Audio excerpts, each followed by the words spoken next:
Nothing symbolizes the Jubilee administration's highs in its first year of rule than the Kenya at 50 celebrations. Observers say strategists who chose the Jubilee name for the URP-TNA coalition must have been reflecting on how they got it right in picking the name.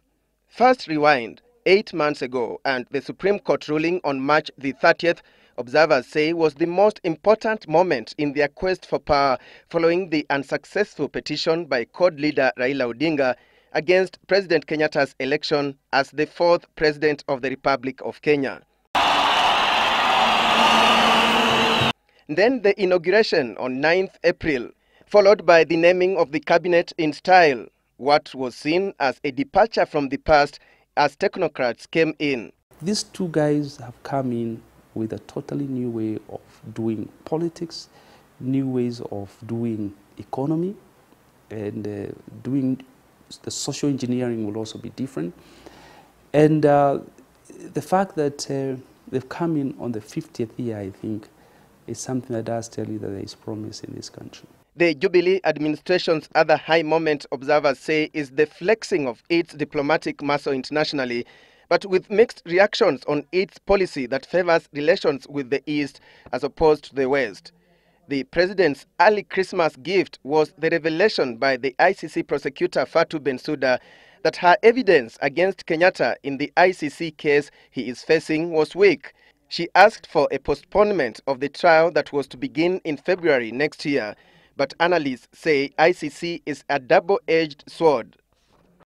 Kuna watu ambao wanafanya kazi serikali na wao wanajulikana walipanga kuhakikisha mheshimiwa wetu naibu wa rais anapelekwa kule Hague.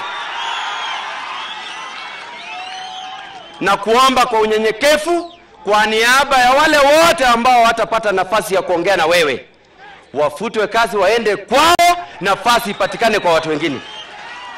He is forced to consolidate internally because he has an enemy chasing him. So ICC, in my view, and the Kenyans should pray that he doesn't go away.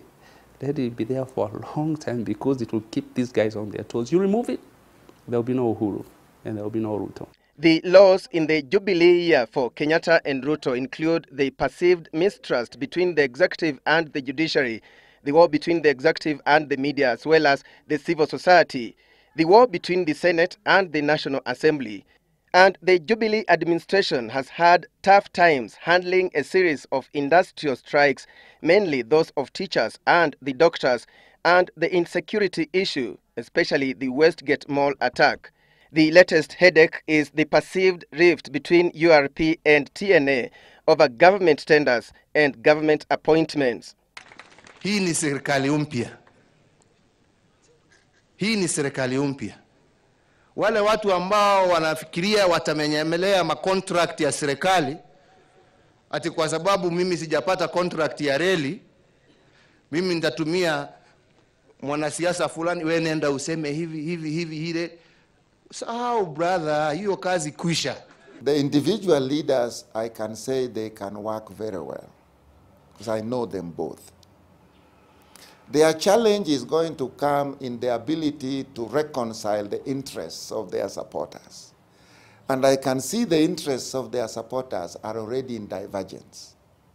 And that could be their undoing at the end of the day. A bumpy ride, observers say, as the two leaders craft their New Year resolutions. Alex Chamwada for Sunday Live.